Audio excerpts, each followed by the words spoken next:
മലയാള ഭാഷാ പാഠശാലയുടെ ചിന്താപഥത്തിലൂടെ വീണ്ടും ഞാൻ പി. ഭാരതി ടീച്ചർ.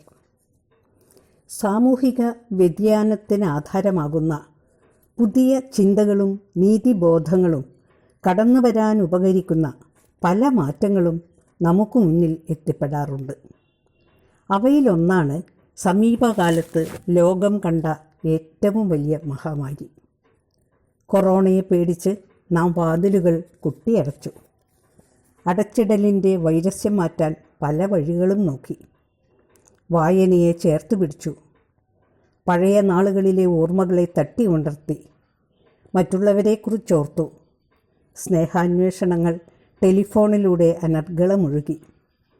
മറ്റുള്ളവരുടെ വേദനയിൽ ഉള്ളുകൊണ്ട് ചേർന്നു നിന്നു. സ്നേഹവായ്പാർന്ന വാക്കുകളിൽ അവർക്ക് സമാശ്വാസം നൽകി. ഇത് കഥയല്ല.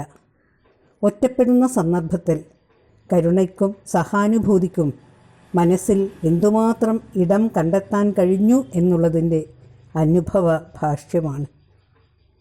ഇടയ്ക്ക് കണ്ണീരുപ്പ് പുരട്ടാതെ എന്തിനു ജീവിത പലഹാരം. ഇടശ്ശേരി ഗോവിന്ദൻ നായരുടെ ഈ ഈരടിയിലെ തത്വദർശനം ഇന്നത്തെ പ്രത്യേക സാഹചര്യത്തിന് പ്രത്യക്ഷ ഉദാഹരണമാണ്. ജീവിതം സുഖദുഃഖ സമ്മിശ്രമാണ്. ഒരു നാണയത്തിൻ്റെ ഇരുവശമെന്ന പോലെ അവയെ കാണണം. ദുഃഖാനുഭവങ്ങൾ ഉണ്ടാകുമ്പോൾ നാം മറ്റുള്ളവരിൽ നിന്ന് പ്രതീക്ഷിക്കുന്നത് സ്നേഹാർദ്രതയും ഉദാരതയുമാണ്. ഈ കോവിഡ് കാലത്ത് നമുക്ക് കാണാൻ കഴിഞ്ഞതും നിസ്വാർത്ഥമായ പ്രവർത്തന സമർപ്പണം. പൊരിവെയിലത്ത് കഠിനാധ്വാനം ചെയ്യുന്ന പോലീസുകാർ, ആരോഗ്യപ്രവർത്തകർ, സന്നദ്ധ സേവകർ. അവർ കുടിവെള്ളം എത്തിക്കുന്നു, ഭക്ഷണം എത്തിക്കുന്നു, സമൂഹ അടുക്കളയിൽ സേവനം ചെയ്യുന്നു, വീടുകളിൽ അവശ്യ സാധനം എത്തിച്ചു കൊടുക്കുന്നു. മനസ്സിന് കുളിർമയേകുന്ന, പ്രതീക്ഷ നൽകുന്ന കാഴ്ചകളാണിത്.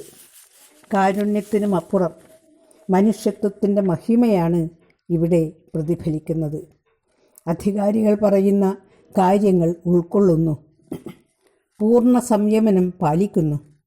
എത്ര പ്രയാസം സഹിച്ചിട്ടാണെങ്കിലും ആചാരങ്ങളും യാത്രയും ആഘോഷവും ആർഭാടവും ഒഴിവാക്കാൻ തയ്യാറാകുന്നു.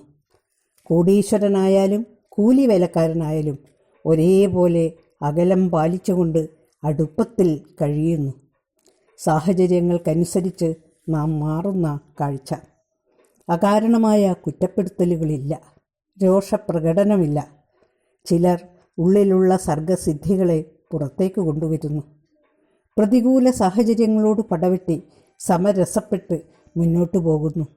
അതാണ് നമ്മൾ. ഒന്നിനു നേരെയും ലാഘവബുദ്ധി കാട്ടാതെ ആത്മവിശ്വാസത്തിൻ്റെയും ഉറച്ച തീരുമാനത്തിൻ്റെയും വഴിയിൽ സത്യസന്ധമായി മുന്നോട്ട് സഞ്ചരിക്കുന്നവർ. നമുക്കറിയാം, എവിടെയാണെങ്കിലും നാം ആരും തനിച്ചല്ല. അതാണല്ലോ നമ്മുടെ ശക്തി.